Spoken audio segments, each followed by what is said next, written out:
ಅಮ್ಮ ಈ ಕ್ವಶನ್ ಇದೆಯಲ್ಲ ಇದಕ್ಕೆ ಆನ್ಸರ್ ಎಲ್ಲಿದೆ ನೋಡು. ಒಂದು ನಿಮಿಷ ಇರು. ತಗೋ, ಆ ಕ್ವಶನ್ಗೆ ಆನ್ಸರು ಈ ಚೀಟಿನಲ್ಲಿದೆ. ಮರಿಬೇಡ. ಒಂದು ಕೆಲಸ ಮಾಡು, ನಿನ್ನ ಚಡ್ಡಿ ಜೇಬಲ್ಲಿರೋ ಕಳ್ಳ ಜೇಬ್ ಇದೆಯಲ್ಲ ಅದ್ರೊಳಗಡೆ ಇಟ್ಕೊ. ಅಮ್ಮ ನೀನೊಂದು ಕೆಲಸ ಮಾಡು, ಯಾವ್ಯಾವ ಚೀಟಿ ಯಾವ್ಯಾವ ಜೇಬಲ್ಲಿದೆ ಅಂತ ಇನ್ನೊಂದು ಚೀಟಿ ಬರ್ಕೊಟ್ಬಿಡು. ಅದನ್ನ ನೋಡ್ಕೊಂಡು ಆರಾಮಾಗಿ ಎಕ್ಸಾಮ್ ಬರೀತೀನಿ. ಆಹಾ, ಜಾಡ ಮರಿ ಕಣ. ಕಲಿಗಾಲಕ್ಕೆ ಬೇಕಾಗಿರೋ ಮಗ ನೀನು. ಮುಂದೆ ಬರ್ತೀಯ, ಜೀವನದಲ್ಲಿ ಮುಂದೆ ಬರ್ತೀಯ. ಅಮ್ಮ ಗಿರ್ಜಾ, ತುಂಬಾ ತಪ್ಪು ಮಾಡ್ತಿದ್ಯಮ್ಮ. ಏನೋ ತಮಾಷೆಗೆ ಹಾಗಾಡ್ತಿದ್ಯಾ ಅನ್ಕೊಂಡ್ರೆ ಅದನ್ನೇ ಪಾಠ ಮಾಡ್ಕೋತಿದ್ಯಲ್ಲಮ್ಮ. ಹ್ಞೂ ಅಮ್ಮ, ಪ್ಲೀಸ್ ನೀನು ಹಿಂಗೆಲ್ಲ ಇರಬೇಡ. ಚಿಕ್ಕ ವಯಸ್ಸಿಂದ ಒಳ್ಳೊಳ್ಳೆ ಬುದ್ಧಿ ಹೇಳ್ಕೊಟ್ಟಿದ್ಯಾ. ಇವಾಗ ನೀನೇ ಈ ಥರ ಕೆಟ್ಟ ಬುದ್ಧಿ ಹೇಳ್ಕೊಟ್ರೆ ನಮ್ಗೆ ಹೆಂಗಾಗಲ್ಲ ಹೇಳು. ಸಾಕು, ಸುಮ್ಮನೆ ಇರೆ. ನನಗೆ ನೀತಿ ಹೇಳಕ್ ಬಂದ್ಬಿಟ್ಲು. ನಿಮ್ಮಪ್ಪ ನಿನ್ನ ಪಂಡ್ರಿ ಬಾಯಿ ಅನ್ನೋದಕ್ಕೂ ನೀನು ಹಾಗೆ ಆಡೋದಕ್ಕೂ ಸರಿಯಾಗಿದೆ. ರಾಮ ದಯಮ್ಮ ದಯ್ಯ. ಓಹ್, ಏನಿದು ಮನೆ ಪಾಠ ತುಂಬಾ ಜೋರಾಗಿ ನಡೀತಾ ಇದೆ? ಮನೆ ಪಾಠ ಅಲ್ಲ, ಚಿಟ್ಸ್ ಪಾಠ. ಚಿಕ್ಕ ಪಾಠನ ಅಂದ್ರೆ? ಸ್ಕಂದ ಎಕ್ಸಾಮಲ್ಲಿ ಕಾಪಿ ಮಾಡೋದಕ್ಕೆ ಅಮ್ಮ ಚಿಟ್ಸ್ ಬರ್ಕೊಡ್ತಾ ಇದ್ದಾರಪ್ಪ. ಹೇ ಗಿರಿ, ಏನ್ ಮಾಡ್ತಾ ಇದೀಯ ನೀನು? ಚೀಟಿ ಬರ್ಕೊಡ್ತಾ ಇದ್ಯಾ? ಇದು ಅನ್ಯಾಯ, ಅಕ್ರಮ, ತಪ್ಪು. ಯಾವ್ದ್ರಿ ತಪ್ಪು?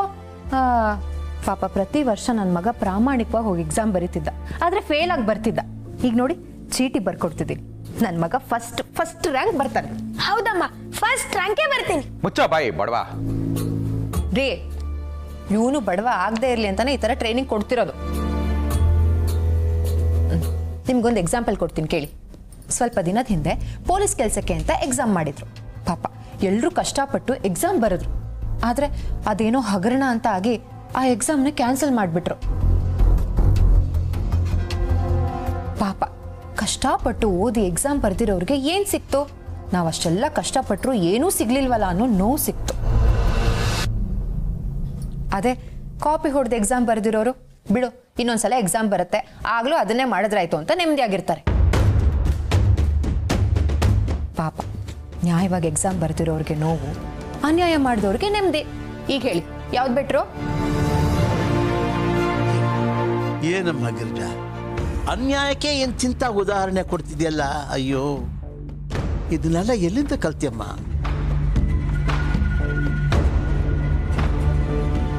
ಶಿವಕೃಪಾ ಅನ್ನೋ ಸಂಸಾರದಲ್ಲಿ ಕಲ್ತಿದ್ದೀನಿ ಮಾವ. ಕಲಿಯುಗದಲ್ಲಿ ಇರಬೇಕಾಗಿರೋದೇ ಹೀಗಿದ್ರೇನೆ ಸಕ್ಸಸ್ ಸಿಗೋದು ಅಂತ ಚೆನ್ನಾಗಿ ತಿಳ್ಕೊಂಡಿದ್ದೀನಿ. ಗಿರಿ, ಇದು ತೀರಾ ಅನ್ಯಾಯ. ನಿಂದು ಯಾಕೋ ಓವರ್ ಆಯ್ತು. ಮಕ್ಕಳಿಗೆ ಇದನ್ನೆಲ್ಲ ಹೇಳ್ಕೊಟ್ರೆ ನಾನು ಸುಮ್ಮನೆ ಇರಲ್ಲ ಅಷ್ಟೇ. ನ್ಯಾಯ ನೀತಿ ಧರ್ಮ ಅನ್ಕೊಂಡು ನೀವಿವತ್ತು ರೋಡಲ್ಲಿ ರಾಜ ಚಡ್ಡಿ ಮತ್ತು ಬನಿಯನ್ಗಳು ಅಂತ ಮಾರ್ಕೊಂಡಿದ್ದೀರಾ.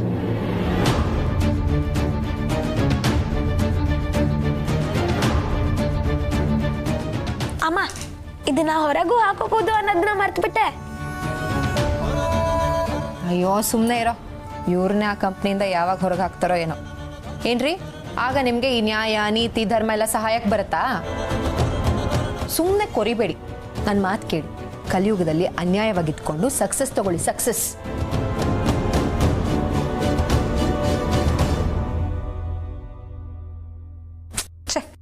ನಡಿಯೋ, ಇವರೆಲ್ಲ ತುಂಬಾ ಡಿಸ್ಟರ್ಬ್ ಮಾಡ್ತಾರೆ.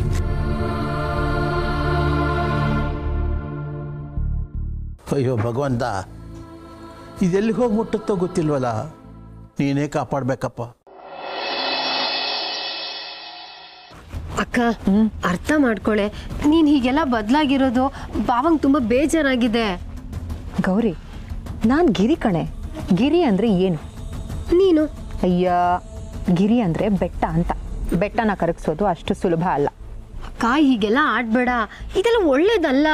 ಇಷ್ಟು ದಿನ ಒಳ್ಳೇದು ಅಂತ ಅನ್ಕೊಂಡಿದ್ದು ಕೆಟ್ಟದ್ದು ಅಂತ ಗೊತ್ತಾಗಿದೆ. ಅದಕ್ಕೆ ಈಗ ಒಳ್ಳೆ ದಾರಿನಲ್ಲಿ ಹೋಗ್ತಾ ಇದ್ದೀನಿ. ನಿನಗಿದನ್ನೆಲ್ಲ ಯಾರು ಹೇಳ್ಕೊಟ್ಟಿದ್ದೋ? ಗೌರಿ, ನಾನು ಮೊನ್ನೆ ಒಂದು ಪ್ರೋಗ್ರಾಮ್ಗೆ ಹೋಗಿದ್ದೆ. ಅಲ್ಲಿಗೆ ಒಬ್ರು ಬಾಬಾ ಬಂದಿದ್ರು. ಅವ್ರು ಹೇಳ್ತಿದ್ರು, ಕಲಿಗಾಲ ಅಂದ್ರೆ ಕೆಟ್ಟದ್ದಕ್ಕೆ ಬೆಲೆ ಜಾಸ್ತಿ.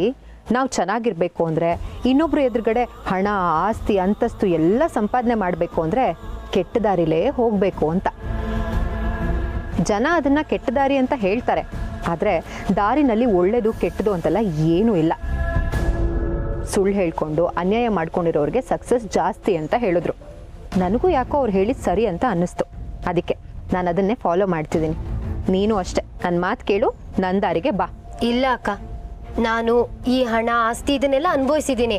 ನನಗೆ ಕಷ್ಟ ಅನ್ನೋದು ಏನೂ ಇಲ್ಲ. ಆದರೂ ನಾನು ನೀನು ಮೊದಲಿದ್ದೆಲ್ಲ ಹಾಗಿದ್ದೇನೆ ಜೀವನದಲ್ಲಿ ನೆಮ್ಮದಿ ಅಂತ ನಾನು ನಿಂದರಿಯಲ್ಲೇ ನಡೀತಾ ಇದ್ದೀನಿ. ಪ್ಲೀಸ್ ಅರ್ಥ ಮಾಡ್ಕೊಳೆ. ಯಾವುದು ಆ ಹಳೆ ಗುಜರಿದಾರಿನಾ? ಸುಮ್ಮನೆ ಇರೆ. ಇಷ್ಟು ವರ್ಷ ಆಗದೆ ಇರೋದು ಈಗ ಆಗ್ಬಿಡುತ್ತಾ? ನೋಡು, ನಾವಿರೋವರೆಗೂ ಅಷ್ಟೇ ನಮ್ಮ ಜೀವನ. ನಾವು ಹೋದ್ಮೇಲೆ ಏನಾಗುತ್ತೋ ಯಾರಿಗೆ ಗೊತ್ತು? ಅದಕ್ಕೆ ನಿನ್ನ ಒಳ್ಳೇದಕ್ಕೆ ಹೇಳ್ತಿದ್ದೀನಿ, ನನ್ನ ದಾರಿಗೆ ಬಾ. ಜಾಕ್ಪಾಟ್ ಹೊಡೆದಂಗೆ ಇರುತ್ತೆ.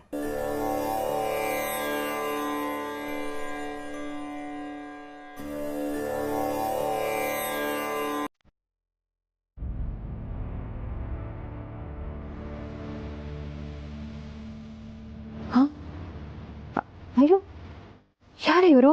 ಚಿನ್ನದ ಸರನ ದೇವ್ರ ಹುಂಡಿಗೆ ಹಾಕ್ತಿದ್ದಾರೆ. ರೀ, ಒಂದು ನಿಮಿಷ ಇರಿ. ಇರು, ಬಂದೆ. ಯಾರು ಮೇಡಮ್ ನೀವು? ಅದನ್ನ ನಾನು ನಿಮ್ಮ ಹತ್ರ ಕೇಳಬೇಕು. ಏನ್ರಿ ನೀವು ಚಿನ್ನದ ಸರನ ಹುಂಡಿಗೆ ಹಾಕ್ತಿದ್ದೀರಲ್ಲ? ಓ ಇದಾ? ಬರ್ತಾ ರೋಡಲ್ಲಿ ಸಿಕ್ತು. ಸಿಕ್ಕಿದೊಡವೆ ನಮ್ಗೆ ಯಾಕೆ ಅಂತ ದೇವ್ರ ಹುಂಡಿಗೆ ಹಾಕೋಣ ಅಂತ ಬಂದಿದ್ದೀನಿ. ಅದು ಅಲ್ಲದೆ ಸಿಕ್ಕಿದ ಚಿನ್ನ ಇಟ್ಕೊಳ್ಳೋದು ಒಳ್ಳೇದಲ್ವಂತೆ, ಅದಕ್ಕೆ ಇಲ್ಲಿ ಹಾಕ್ತಾ ಇದ್ದೀನಿ. ಸುಳ್ಳು ಹೇಳಾದ್ರೂ ಸರಿ, ಈ ಚಿನ್ನದ ಚೈನ್ನ ನನ್ನ ವಶ ಮಾಡ್ಕೋಬೇಕು. ಕೊಡಿ. ಅಯ್ಯೋ, ನಂದೇ ಇಲ್ಲಿ ಕೊಡ್ರಿ.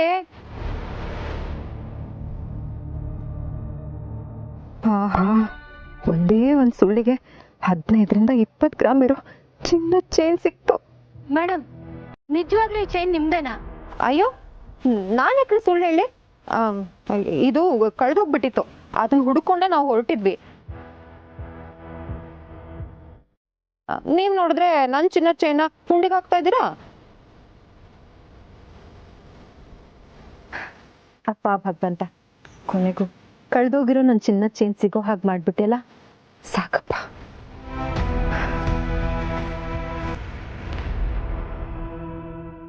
ತಂದಲ್ದೇ ಇರೋ ಚಿನ್ನದ ಚೈನಿಗೆ ಅಕ್ಕ ಯಾಕೆ ಹೀಗಾಡ್ತಿದ್ದಾಳೆ? ಅಕ್ಕಂದ್ ಯಾಕೋ ಓವರ್ ಆಯ್ತು. ಬಾಗೋರಿ.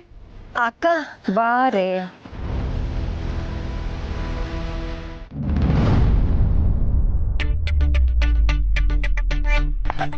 ನನ್ನ ಅಂದಾಜಿನ ಪ್ರಕಾರ ಇದು ಚಿನ್ನದ ಸರ ರೀ. ಯಾರ್ದು ಈ ಸರ? ನಂದೇ ಅನ್ಕೊಳ್ಳಿ. ಅನ್ಕೊಳ್ಳೋದೇನು? ನಂದೇ. ನಿಂದ? ಅಪ್ಪ ಏನ್ ಹೇಳ್ತಾ ಇದ್ದಾಳೆ ಇವಳು? ಗೌರಿ ಏನ್ ಹೇಳ್ತಾ ಇದ್ದಾಳೆ ಗಿರಿ? ಅವ್ರು ಯಾರು ಏನು ಹೇಳಲ್ಲ, ನಾನೇ ಹೇಳ್ತೀನಿ. ರೋಡಲ್ಲಿ ಹೋಗ್ತಾ ಇದ್ನಾ, ಯಾರೋ ಈ ಚಿನ್ನದ ಸರನ ಹುಂಡಿಗೆ ಹಾಕ್ತಾ ಇದ್ದಾರೆ. ಒಂದ್ ಸುಳ್ಳು ಹೇಳ್ದೆ, ಈ ಚಿನ್ನದ ಸರ ನಂದೇ ಅಂತ. ಕಿತ್ಕೊಂಡ್ಬಂದೆ ಅಷ್ಟೇ. ನೋಡೆಯ ಆಗ್ಲಿಲ್ಲ ಹೀಗೆ ಮಾತಾಡ್ತಿದ್ದಾಳೆ. ನಮ್ಮ ಗಿರಿ ಯಾಕೆ ಹೀಗೆ ಬದಲಾದ್ಲು ಗೊತ್ತಾಗ್ತಿಲ್ವಲ್ಲಪ್ಪ. ಯೋಚನೆ ಮಾಡಿ ಪ್ರಯೋಜನ ಇಲ್ಲ ಯಜಮಾನ್ರೆ. ಕೆಲವರು ಕಾಲಕ್ಕೆ ತಕ್ಕಂಗೆ ಬದಲಾತ್ರಿ, ಆದ್ರೆ ಅವ್ರ ಬದಲಾವಣೆಗೆ ನಮ್ಗೆ ಅಡ್ಜಸ್ಟ್ ಹಾಕೋಕ್ಕೆ ಕಷ್ಟ. ಕರೆಕ್ಟಾಗಿ ಹೇಳಿದ್ರಿ ಕೆರಾಡಿ ಕಾಶಿನಾಥ್ ಅವರೇ. ನಿಜ ಹೇಳ, ನಂಗೆ ನೀವು ಯಾರು ಅಡ್ಜಸ್ಟ್ ಆಗ್ತಾ ಇಲ್ಲ ರೇ. ಇಷ್ಟು ವರ್ಷ ನಿಯತ್ತಾಗಿ ದುಡಿದ್ರಲ್ಲ, ಏನು ಸಂಪಾದನೆ ಮಾಡಿದ್ರಿ? ಹೆಂಡ್ತಿಗೊಂದು ಚಿನ್ನದ ತಾಳಿ, ಒಂದು ಚಿನ್ನದ ಬಳೆ, ಕೊನೆ ಪಕ್ಷ ಕಾಲಿಗೆ ಬೆಳ್ಳಿ ಗೆಜ್ಜೆ. ಅದೆಲ್ಲ ನನ್ನ ತವ್ರ ಮನೆಯಿಂದನೇ ಬಂದಿದ್ದು. ಆದರೆ ಒಂದೇ ಒಂದು ಸುಳ್ಳು ನೋಡಿ, 15ರಿಂದ 20 ಗ್ರಾಮ್ ಚಿನ್ನ ನನ್ನ ಕೈಲಿದೆ. ಭಾವ, ನಾನು ಬೇಡ ಅಂದ್ರೂ ಕೇಳಲಿಲ್ಲ, ಹಠ ಮಾಡಿ ಇಸ್ಕೊಂಬಂದ್ಲು. ಹೇ ಗೌರಿ, ಅದನ್ನ ಯಾಕೆ ಹೆದರ್ಕೊಂಡು ಹೇಳ್ತಾ ಇದ್ಯಾ? ಹೆಮ್ಮೆಯಿಂದ ಹೇಳೆ. ಅರ್ಧ ಗಂಟೆಲಿ 1.5 ಲಕ್ಷ ಸಂಪಾದನೆ ಆಗುತ್ತಾ? ಅಲ್ಲ ರೀ, ಎಲ್ಲಾದ್ರೂ ಹೋಗ್ಬೇಕು ಅಂದ್ರೆ ಮ್ಯಾಪ್ ಹಾಕೊಂಡು ಶಾರ್ಟ್ ಕಟ್ ಹುಡ್ಕೊಂಡು ಹೋಗ್ತೀರಾ. ಅದೇ ಬದುಕಿನ ದಾರಿನಲ್ಲಿ ಶಾರ್ಟ್ ಕಟ್ ಹುಡ್ಕೋಣ ಅಂದ್ರೆ ಅದು ನಿಮಗೆ ಸರಿ ಹೋಗಲ್ಲ ಅಲ್ಲ? ಗಿರಿ ಯಾಕೆ ಹೀಗೆಲ್ಲ ಮಾತಾಡ್ತಾ ಇದೀಯಾ? ನೀನ್ ನನ್ ಗಿರಿನೇನಾ? ಅಲ್ಲ ಅನ್ಕೊಳ್ಳಿ. ಪ್ರಣಿ ಹೇಳಮ್ಮ. ನೋಡು ಪ್ರಣಿ, ನಿಮ್ಮ ಅಪ್ಪನ ಸಂಪಾದನೆನ ನಂಬ್ಕೊಂಡು ಅವ್ರು ನಿನ್ನ ಚೆನ್ನಾಗಿ ಓದಿಸ್ತಾರೆ, ಒಂದು ಒಳ್ಳೆ ಹುಡುಗನ ನೋಡಿ ಅದ್ದೂರಿಯಾಗಿ ಮದುವೆ ಮಾಡ್ತಾರೆ ಅಂತೆಲ್ಲ ಕನಸು ಕಾಣ್ಬೇಡ. ಅದನ್ನ ಅವ್ರು ಮಾಡೋದು ಇಲ್ಲ. ಆದರೆ ನಾನಿದ್ದೀನಿ ನೋಡಿ, ಚಿನ್ನದ ಸರ ಇದು ನಿಂದೆ. ಆದರೆ ಈಗ ನನ್ನ ಹತ್ರ ಇರುತ್ತೆ. ನಿನ್ನ ಮದುವೆ ಟೈಮಲ್ಲಿ ಇದನ್ನು ಕರಗಿಸಿ ಏನಾದರೂ ಮಾಡಿಸ್ಕೊಡ್ತೀನಿ, ಸರಿನಾ?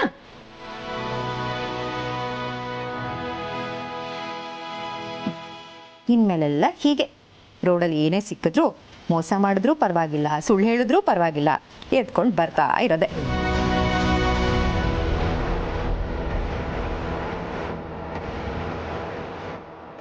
ಅಮ್ಮ, ನಾನು ನಮ್ಮಪ್ಪನ ಮಗಳು. ಇವತ್ತಿಗೂ ಇನ್ನು ಮುಂದೆನೂ ನಿಯತ್ತಿನ ದಾರಿಯಲ್ಲೇ ನಡೆಯೋದು. ಕಷ್ಟಗಳು ಬರಲಿ, ಆದರೆ ಅದೆಲ್ಲ ಎದುರಿಸಿ ನಿಲ್ಲೋ ಶಕ್ತಿ ಇರಲಿ ಅಂತ ಆ ಭಗವಂತನ ಹತ್ರ ಕೇಳ್ಕೊತೀನಿ. ಈ ಥರ ಎಲ್ಲ ಮಾಡಿ ನೆಮ್ಮದಿ ಹಾಳು ಮಾಡ್ಕೊಳಕ್ಕೆ ನನಗಿಷ್ಟ ಇಲ್ಲ. ಸಾರಿ.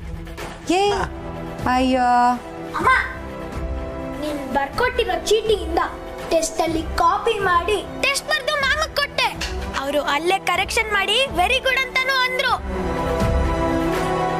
ಕ್ಲಾಸ್ಗೆ ಟೆಸ್ಟ್ ಅಲ್ಲಿ ಫಸ್ಟ್. ವೆರಿ ಗುಡ್ ಸ್ಕಂದ, ವೆರಿ ಗುಡ್. ನೋಡಿದ್ರಾ, ಇಲ್ಲೇ ಇದೆ ರಿಸಲ್ಟ್. ಪಾರ, ನಿಂಗೆ ಸ್ವೀಟ್ ಮಾಡ್ಕೊಡ್ತೀನಿ ಬಾ.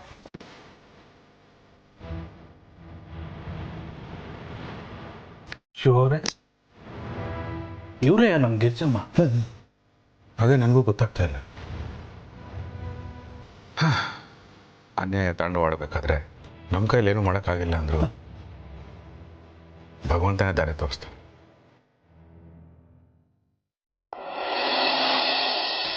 ಆಹ, ನನ್ನ ಮದುವೆಯಂತೆ. ಗಿರ್ರಿ ಗಿರ್ರಿ.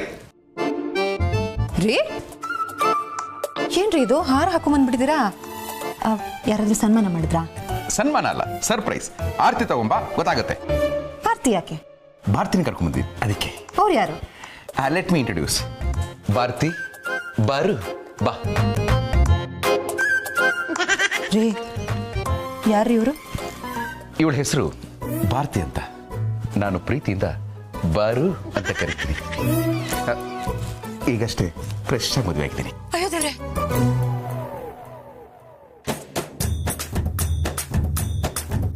ಏನ್ ತಮಾಷೆ ಮಾಡ್ತಾ ಇದ್ದೀರಾ? ಕಟ್ಕೊಂಡು ಹೇಳ್ತೀನಿ ನಾನಿರುವಾಗ ಇನ್ನೊಂದು ಮದ್ವೆನಾ? ತಮಾಷೆಗೆ ಮದುವೆ ಆಗ್ತೀನಿ ಅಂತ ಹೇಳ್ಬೋದು ಗಿರಿ, ಆದ್ರೆ ನಾನು ಸೀರಿಯಸ್ ಆಗಿ ಮದುವೆ ಆಗಿದ್ದೀನಿ. ಏನಂತೀಯ ಬೇಬಿ? ಯಾವಳ್ರಿ ಬೇಬಿ? ನೀನು ಬೇಬಿ ನಂಬರ್ 1, ಇವಳು ಬೇಬಿ ನಂಬರ್ 1. ನಾನು ಇದನ್ನ ಒಪ್ಪಲ್ಲ. ಸ್ಕಂದ, ಪ್ರಣಯ್, ಮಾವ ಎಲ್ರು ಬನ್ನಿ ಬೇಗ. ಅಪ್ಪ, ಮದ್ವೆ ಆಗ್ಬಿಟ್ಟ? ಏನಪ್ಪ, ನನ್ನ ಮದ್ವೆ ಕರೀಲೇ ಇಲ್ಲ ನೀನು. ಓ ಸಾರಿ, ನೆಕ್ಸ್ಟ್ ಟೈಮ್ ಖಂಡಿತ ಕರಿತೀನಿ. ಆದ್ರೂ ಅಪ್ಪ, ಹೊಸ ಅಮ್ಮ ಗುಂಡ್ ಚೆನ್ನಾಗಿದ್ದಾಳೆ. ಅಪ್ಪ, ನನಗೆ 2 ಮಮ್ಮೀಸ್. ಒಂದ್ ಮಮ್ಮಿ ಹೊಡೆದ್ರೆ ಇನ್ನೊಂದ್ ಮಮ್ಮಿ ಸಮಾಧಾನ ಮಾಡ್ತಾಳೆ.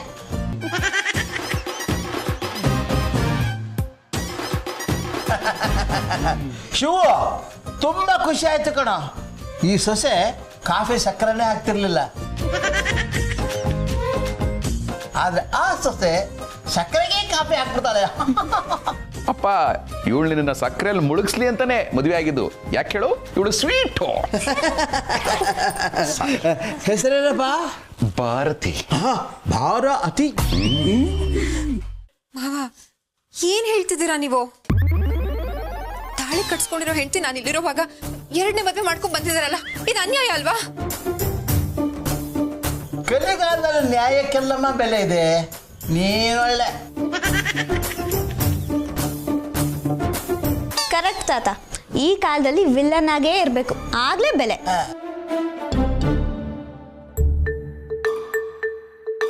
ಹೌದಪ್ಪ, ಅಮ್ಮನೇ ಹೇಳಿದಾಳೆ ವಿಲನ್ಗೆ 2 ಮದುವೆ ಆಗಿರುತ್ತೆ ಅಂತ.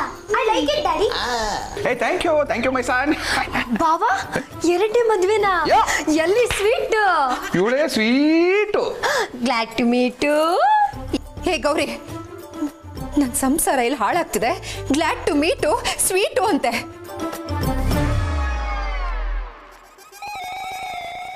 ಯಾಕಕ್ಕ ಹಾಳಾಗುತ್ತೆ? ಮೊದಲನೇ ಹೆಂಡತಿಗೆ ಗೊತ್ತಾಗ್ದಂಗೆ 2ನೇ ಮದುವೆ ಆದ್ರೆ ಕೆಟ್ಟದ್ದೆ. ನಿನ್ನ ಪ್ರಕಾರ ಕೆಟ್ಟದಂದ್ರೆ ಒಳ್ಳೇದಲ್ವಾ?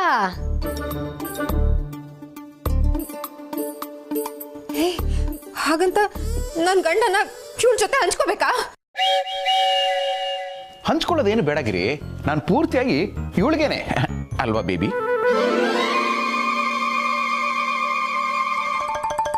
ರೀ, ನಿಮ್ ಮಾತೆಲ್ಲ ಕೇಳ್ಕೊಂಡು ಸುಮ್ಮನೆ ಇರಕ್ ಆಗಲ್ಲ ನಂಗೆ. ಏನೋ ಆ ಬಾಬಾ ಹೇಳಿದ್ರು ಅಂತ ಅವ್ರ ಮಾತನ್ನ ನಂಬಿ ಈ ಕಲಿಕಾಲದಲ್ಲಿ ಕೆಟ್ಟವಳಾಗೇ ಇರಬೇಕು ಅಂತ ಅನ್ಕೊಂಡೆ. ಆದ್ರೆ ನನ್ನ ಸಂಸಾರನ ಹಾಳು ಮಾಡ್ಕೊಳಕ್ ಆಗಲ್ಲ. ನೋಡ್ರಿ, ನೀವು ರಾಮನ್ ಥರ ನಿಮಗೆ ನಾನು ಒಬ್ಳೆ ಹೆಂಡತಿಯಾಗಿರ್ಬೇಕಷ್ಟೆ. ಗಿರಿ, ರಾಮನ್ ಥರ ಇದ್ರೆ ವನವಾಸ, ಅದೇ ರಾವಣನ್ ಥರ ಇದ್ರೆ ಲಂಕಾವಾಸ. ಅದಕ್ಕೆ ಹನುಮಂತ ಬೆಂಕಿ ಇಟ್ಟಿದ್ದು. ಆದ್ರೆ ಅದು ತ್ರೇತಾಯುಗ, ಇದು ಕಲಿಯುಗ. ಈಗ ಕೆಟ್ಟದ್ದಕ್ಕೆ ಬೆಲೆ. ಓ ಮಾವ, ನೀವು ಸ್ವಲ್ಪ ಸುಮ್ಮನೆ ಇರ್ತೀರಾ? ನಿಮ್ದಮ್ಮಯ್ಯ ಅಂತೀನಿ. ನಾನು ತಿಳಿದೆ ತಪ್ಪು ಮಾಡಿಬಿಟ್ಟೆ, ನನ್ಗೆ ಗೊತ್ತಾಗ್ಲಿಲ್ಲ. ಪ್ಲೀಸ್ ರೀ, ಹೀಗೆಲ್ಲ ಮಾಡಬೇಡಿ. ಇನ್ಮೇಲೆ ನಾನು ಯಾವತ್ತೂ ಈ ರೀತಿ ಎಲ್ಲ ಆಡಲ್ಲ. ಆ ಸರನ ದೇವ್ರ ಹುಂಡಿಗೆ ಹಾಕ್ತೀನಿ, ಜೊತೆಗೆ ತಪ್ಪು ಕಾಣಿಕೆನೂ ಹಾಕ್ತೀನಿ. ಪ್ಲೀಸ್ ರೀ, ಇನ್ನು ಮುಂದೆ ನ್ಯಾಯವಾಗಿರ್ತೀನಿ. ನನ್ನ ದಯವಿಟ್ಟು ಕ್ಷಮಿಸ್ಬಿಡಿ. ಇವಳನ್ನ ಬಿಟ್ಬಿಡ್ರಿ. ನೀನ್ ತಪ್ಪು ಮಾಡಿ ಸಾರಿ ಕೇಳ್ಬಿಟ್ರೆ ನಾನು ಹಾಗೆ ಮಾಡ್ಬೇಕು ಅಂತ ರೂಲ್ಸ್ ಇದೆಯಾ? ನಾನು ಇವಳನ್ನ ಬಿಡಕ್ ಚಾನ್ಸೇ ಇಲ್ಲ. No no no no no.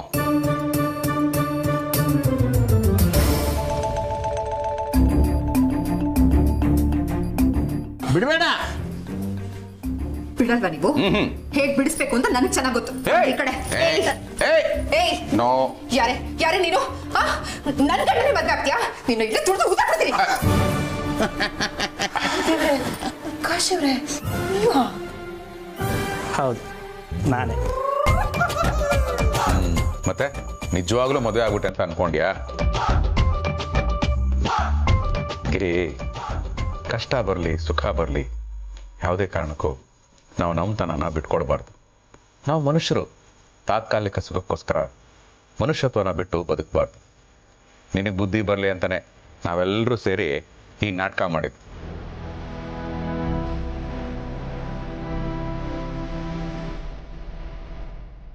ಸತ್ಯ ತಿಳ್ಕೊಂಡಿಯಲ್ಲ, ಅಷ್ಟೇ ಸಾಕು. ಆ ಚಿನ್ನದ ಸರನ ದೇವ್ರ ಹುಂಡಿಗೆ ಹಾಕೋ ಬದಲು ಕಾಶಿ ಅವ್ರಿಗೆ ಕೊಡು. ಅದನ್ನ ಅವ್ರು ಎಲ್ಲಿ ತಲುಪಿಸ್ಬೇಕೋ ಅವರೇ ತಲುಪಿಸ್ತಾರೆ. ಹೋಗಿ. ಏ ಕಾಶಿ ಅವರೇ, ನಿಮಗೆ ನವೇ ಆಗ್ತಾ ಇಲ್ವಾ? ಇಲ್ಲ, ಎಂತಕ್ಕೆ? ನನಗಾಗ್ತಾ ಇದೆ ಅದಕ್ಕೆ. ಬಾ, ಅಂತೂ ಇಂತೂ ಸಾಲ್ವ್ ಆಯ್ತಲ್ಲ. ನಾಟಕ ಅಲ್ವಾ ಅಂತ ಯಾವುದೋ ಕಮ್ಮಿ ರೇಟಿನ ಹಾರ ಹಾಕ್ಕೊಂಡೆ. ಹುಳ ಇತ್ತು ಅನ್ಸುತ್ತೆ, ಮೈಯೆಲ್ಲ ಕೆರ್ತ. ಕೆಟ್ಟತನ ಅನ್ನೋದು ಕೂಡ ಹುಳನೇ ಶಿವಪ್ರಸಾದ್. ಭಗವಂತ, ಸುಲಭವಾಗಿ ಸಿಗುತ್ತೆ ಅಂತ ಬಳಸ್ಕೊಂಡ್ರೆ ಹುಳಗಳು ಎಲ್ಲಿರುತ್ತೋ ಎಲ್ಲಿ ಹೋಗುತ್ತೋ, ಇನ್ನೆಲ್ಲಿ ಬೀಡು ಬಿಟ್ಟು ಒಂದು ಎರಡಾಗಿ ಸಮೂಹವೇ ಸೃಷ್ಟಿಯಾಗುತ್ತೋ ಹೇಳಕ್ಕಾಗಲ್ಲ. ಕರೆಕ್ಟಾಗಿ ಹೇಳಿದೆ ಭಗವಂತ. ಅಲ್ಲ ಭಗವಂತ, ಈ ಕೆಟ್ಟತನ ಅನ್ನೋ ವೈರಸ್ಗೆ ನೀನು ಯಾಕೊಂದು ವ್ಯಾಕ್ಸಿನ್ ಕಂಡುಹಿಡಿಬಾರ್ದು? ಕೆಟ್ಟತನಕ್ಕೆ ಲಸಿಕೆ ಎಂದೋ ಕೊಟ್ಟಿದ್ದೇನೆ ಶಿವಪ್ರಸಾದ್. ಆದ್ರೆ ಅದನ್ನ ತೆಗೆದುಕೊಳ್ಳೋದಿಕ್ಕೆ ಹಲವಾರು ಜನ ಮನಸ್ಸು ಮಾಡ್ತಿಲ್ಲ ಅಷ್ಟೇ. ಕೆಟ್ಟತನಕ್ಕೆ ಲಸಿಕೆ ಆಲ್ರೆಡಿ ಕೊಟ್ಬಿಟ್ಟಿದ್ಯಾ? ಯಾವ್ದು ಭಗವಂತ? ಧರ್ಮ. ಧರ್ಮ ಎಂದರೆ ಆರಾಧಿಸೋ ದೇವರ ಆಧಾರದ ಧರ್ಮ ಅಲ್ಲ, ಮನುಷ್ಯತ್ವದ ಧರ್ಮ, ಮಾನವೀಯತೆಯ ಧರ್ಮ, ಮನುಕುಲದ ಮೂಲ ಧರ್ಮ. ಅದೇ ನ್ಯಾಯ, ನೀತಿ ಮತ್ತು ನಿಷ್ಠೆ. ಈ ಮೂರೂ ಲಸಿಕೆಗಳು ಕೆಟ್ಟತನವನ್ನ ಅಳಿಸಿ ಒಳ್ಳೆತನವನ್ನ ಉಳಿಸಿ ಬೆಳೆಸಲು ಸಾಧ್ಯ. ಆಹಾ, ಎಂಥ ಮಾತು ಭಗವಂತ, ಎಂಥ ಮಾತು.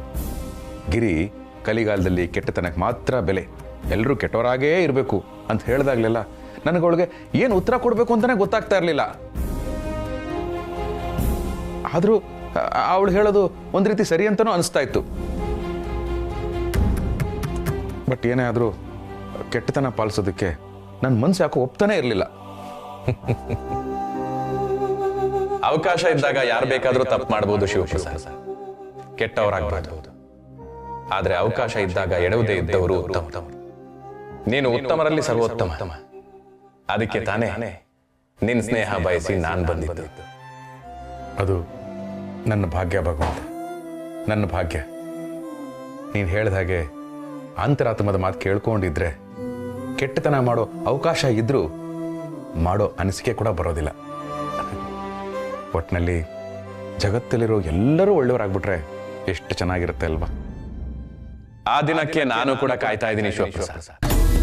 ಕೆಟ್ಟತನಕ್ಕೆ ಬೆಲೆ ಇದೆ ಎಂದು ಅಬ್ಬರಿಸಿ ಬೊಬ್ಬಿರದವರೆಲ್ಲರೂ ಒಂದಲ್ಲ ಒಂದು ದಿನ ಸುಮ್ಮನಾಗಲೇಬೇಕು. ಶಾಲೆಯಲ್ಲಿ ತಾಸಿಗೊಂದು ಬಾರಿ ಪಾಠ ಮುಗಿಯಿತು ಎಂದು ಗಂಟೆ ಬಾರಿಸುವ ಹಾಗೆ ಜಗತ್ತಿಗೆ ನಾನು ಹೇಳುವ ಪಾಠ ಮುಗಿಯಿತು ಎಂದು ಗಂಟೆ ಬಾರಿಸುವ ಕಾಲ ಯಾವಾಗ ಬರುತ್ತೆ ಎಂದು ನೋಡಬೇಕು. ಆದರೆ ಒಂದು ಮಾತು ನೆನಪಿನಲ್ಲಿರಲಿ, ಕೆಟ್ಟತನದಲ್ಲೇ ಮೆರೆದು ಅಂತ್ಯದಲ್ಲಿ ಮಾತ್ರವೇ ನಾನು ಕೈ ಬಿಡುವುದು ಎಂದು ಭಾವಿಸಿ ಅಲ್ಲಿಯವರೆಗೂ ಅಬ್ಬರಿಸುವುದು ತಪ್ಪು. ಕೊನೆಯಲ್ಲಿ ಅಮೃತ ಸಿಗುವುದು ಎಂದು ಅಲ್ಲಿಯವರೆಗೂ ವಿಷ ಕುಡಿದು ಬದುಕಲಾಗುವುದಿಲ್ಲ. ಹಸಿವಿನಿಂದ ಇದ್ದರೂ ತಾಳ್ಮೆಯಿಂದ ಇರಬೇಕು. ಕಾಲವೇ ಕೂಡಿ ನಿಮಗಾಗಿ ಬರುವುದು. ತಾಳ್ಮೆಯನ್ನು ಕಳೆದುಕೊಂಡರೆ ಸಿಗುವುದು ವಿಷದ ಫಲವೇ ಹೊರತು ಅಮೃತವಲ್ಲ. ಆದರೆ ಒಳ್ಳೆಯ ಹಾದಿಯಲ್ಲಿ ಅಂತರಾತ್ಮದ ಮಾತನ್ನು ಕೇಳಿ ಬದುಕುವವರಿಗೆ ಕಷ್ಟವೇ ಗುರು. ಜಗತ್ತಿನಲ್ಲಿ ಯಾವ ಗುರು ಪಾಠ ಕಲಿಸಿದರೂ ನೀವು ಅವರಿಗೆ ಗುರುದಕ್ಷಿಣೆ ನೀಡಲೇಬೇಕು. ಆದರೆ ಕಷ್ಟ ಎಂಬ ಗುರು ನಿಮಗೆ ಪಾಠವನ್ನು ಕಲಿಸಿ ಹೋಗುವಾಗ ಸುಖ ಎಂಬ ಕಾಣಿಕೆಯನ್ನು ನೀಡಿ ಹೋಗುತ್ತಾನೆ. ಕಲಿಗಾಲವೇ ಆಗಿರಲಿ, ಬಲಿಗಾಲವೇ ಆಗಿರಲಿ, ನ್ಯಾಯ, ನೀತಿ, ನಿಷ್ಠೆ ಇವು ಹುಟ್ಟು ಸಾವಿನಷ್ಟೇ ಸತ್ಯವಾದವು. ಬೇವನ್ನು ಬಿತ್ತಿ ಮಾವನ್ನು ಬೆಳೆಯಲು ಯಾವ ಕಾಲದಲ್ಲಿಯೂ ಸಾಧ್ಯವಿದೆ. ಒಳ್ಳೆತನವನ್ನ ಬಿತ್ತಿ ಪುಣ್ಯವನ್ನ ಬೆಳೆಯಿರಿ. ಕೀಟಗಳ ಚಿಂತೆ ನನಗೆ ಬಿಡಿ, ಫಲವನ್ನಷ್ಟೇ ಅನುಭವಿಸಿ.